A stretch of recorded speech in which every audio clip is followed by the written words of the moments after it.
Her lawyer thought he had already won. Permanent alimony, $340,000 guaranteed over the next 12 years. My money. Signed, sealed, done. And then I spent $800.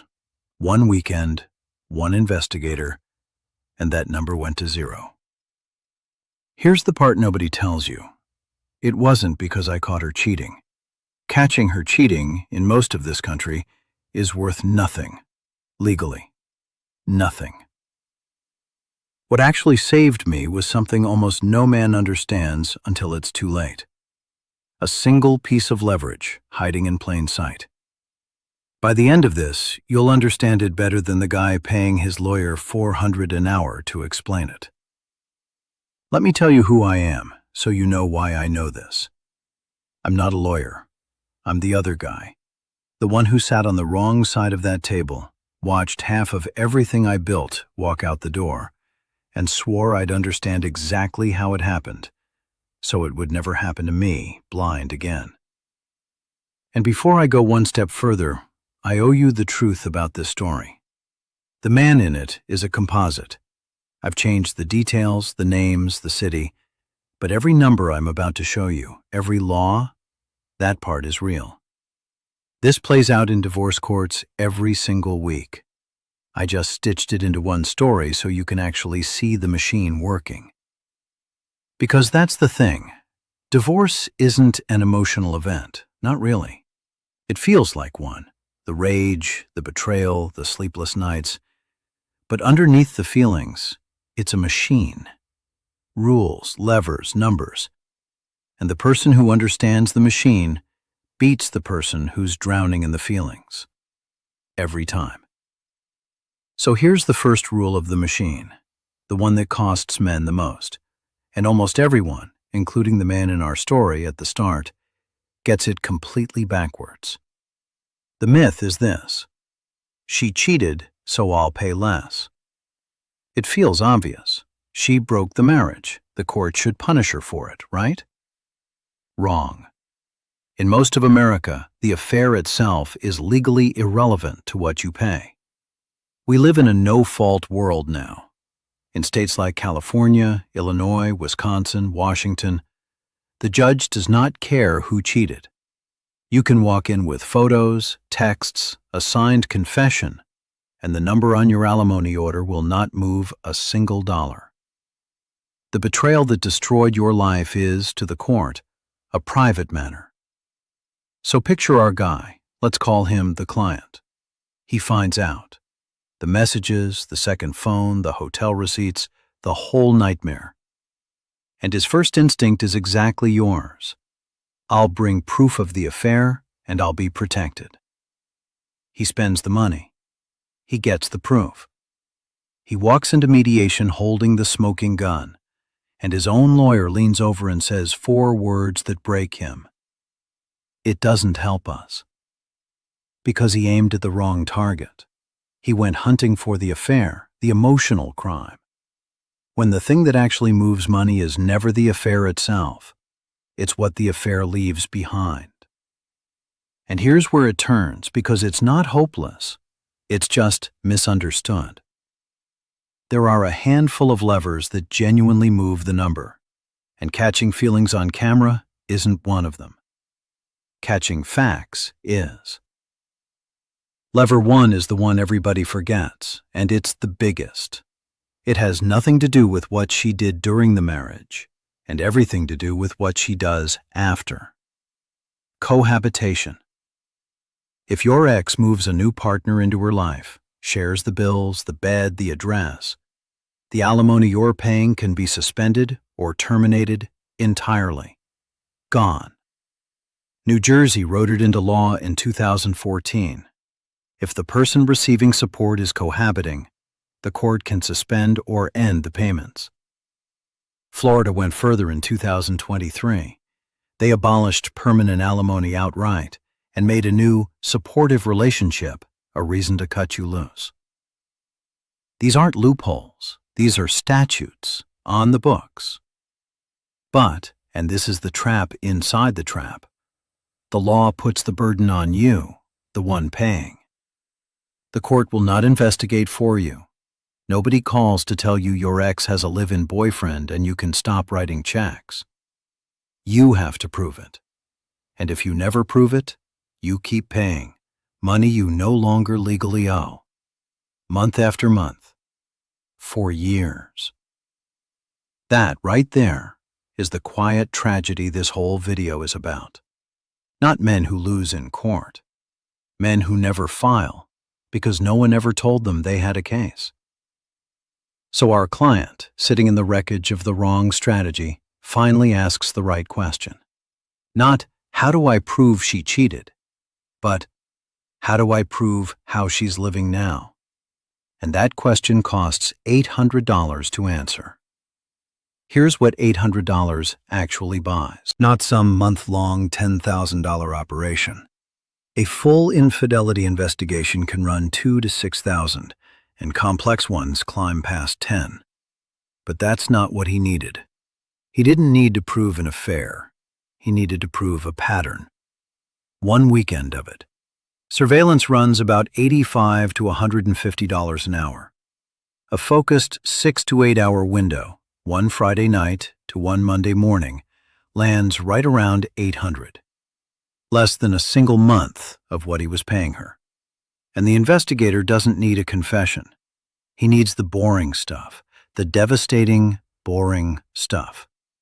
The boyfriend's car in the driveway Friday night, a duffel bag over his shoulder, the garage door opening for him with his own clicker, the lights going off.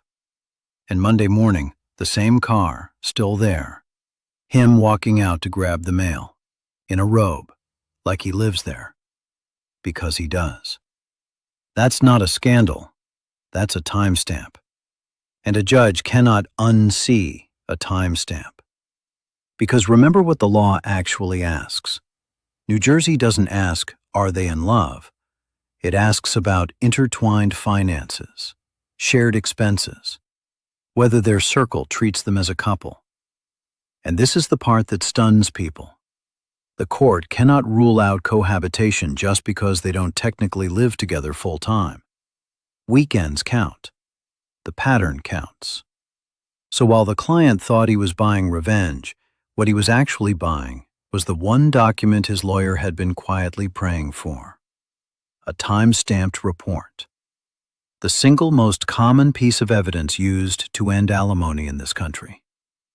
$800, one weekend. And the whole machine started running in reverse. Now, cohabitation was his lever. But I promised you the machine, so let me show you the other three, because one of them is probably yours. Lever 2, fault. I told you most states don't care about the affair, but some do. And in those states, cheating isn't just heartbreak, it's a financial weapon. In South Carolina, a spouse who commits adultery is barred from receiving alimony. Barred, not reduced, disqualified. In Georgia, adultery can bar alimony too, but only if it's the actual grounds for the divorce, which means how your lawyer writes the petition on day one can be worth 6 figures. Same facts, different paperwork, wildly different outcome. Maryland, Pennsylvania, Rhode Island, the Carolinas.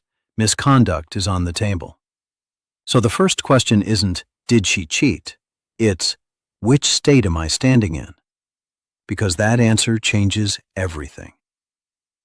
Lever 3, and this one's my favorite, because it turns her own affair into your refund. It's called dissipation. When a spouse spends marital money on the affair, the hotels, the flights, the gifts, the secret apartment, that money didn't just disappear. It was your money too. And the court can make her pay it back. They can hand you a larger share of what's left, or order a straight reimbursement, sometimes with interest. And the evidence? It's already sitting there. Bank statements, credit card ledgers, the Venmo trail. Every romantic weekend she charged is a line item you can claw back. The affair she thought was hidden becomes a receipt with your name on it. There's a strange justice in that. The nicer the trips he took her on, the bigger your check back. Lever 4. Hidden money. Because sometimes the person on the other side isn't just unfaithful, they're dishonest with numbers. Suddenly the business isn't doing well the year of the divorce. Income drops on paper. Cash quietly moves. This is where a forensic accountant walks in, $300 to $500 an hour and worth every cent when it's real. Because when the suspicion is legitimate, these people find the money somewhere between 50 and 70% of the time. And what they recover typically runs 2 to 5 times their own fee. You spend $5,000 to find $50. That's not an expense. That's the highest return investment in the entire divorce. Now, step back and look at what all 4 have in common. The affair, the thing you're emotionally obsessed with, is in the corner of the frame. Cohabitation is about the future. Fault is about geography. Dissipation is about receipts. Hidden money is about math. Facts, every single one. Cold, boring, documentable facts. And that is the whole difference between the man who pays and the man who doesn't. It's not who hurt more. It's who documented more. Here's a number that should make you angry. Only 16 states even have a formula for calculating alimony. 16. Everywhere else, the amount is left to the discretion of a judge, a human being weighing whatever evidence is put in front of them. Which means evidence isn't a detail in this process. Evidence is the process. The person who walks in with a clean, time-stamped, documented file isn't hoping the judge is generous. They're handing the judge no other choice. The client understood that now. Too late to save the marriage, just in time to save the money. So let's do the math that made this video's title. His order was durational alimony, around $2,360 a month. Feels survivable month to month. That's the trick of it. But run it forward. $2,360 a month, 12 years left on the order. That's $339,840. Call it $340,000. His future, prepaid to a woman now living with someone else. Now, I have to be straight with you because I promised real numbers. That's a high-end order. The average alimony payment in this country runs far lower, a few hundred to about $1,200 a month. And honestly, there's no official national average, so anyone who quotes you one exact figure is guessing. For most men, the number saved is smaller, but the mechanism is identical. Whether it's $40,000 or $340, the lever is the same. And the men who never pull it pay every dollar. He pulled it. His lawyer took that $800 report and filed a motion to terminate based on cohabitation. Not an accusation, not a story about betrayal. A file, photographs, times, dates, the clicker, the mail, the pattern the law asks for laid out on a table. And there's a moment, I want you to sit in it, where the other side realizes the ground has shifted, where her lawyer, who thought he'd already won, opens that report and goes very quiet. Because there's nothing to argue. You can argue about feelings all day. You cannot argue with a Monday morning timestamp. The order was terminated. 12 years of payments, gone in one signature. The most expensive weekend of that boyfriend's life, and he never even knew he was on camera. $800 in, $340,000 saved, a return of roughly 42,000%. There is no stock, no business, no bet on earth that pays like understanding the machine you're already trapped inside. So if you take nothing else, take this. Stop aiming at the affair. The affair is the wound, it is not the leverage. The leverage is documented facts, how they live now, which state you're in, where the money went. Talk to a lawyer in your specific state before you do anything, because the lever that saves one man is useless 3 states over. This is a map, not legal advice. And understand the quiet tragedy one more time because I don't want it to be you. The men who lose aren't usually the ones who fight and lose.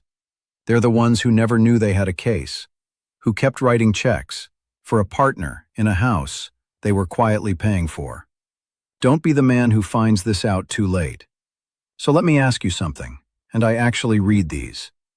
Did you ever ignore a red flag in a marriage or a divorce because you didn't want to look paranoid? Because you didn't want to be that guy? Tell me below.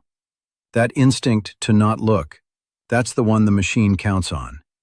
And if this changed how you see it, there's another number, in another case, that's even harder to believe than this one. That's where we're going next.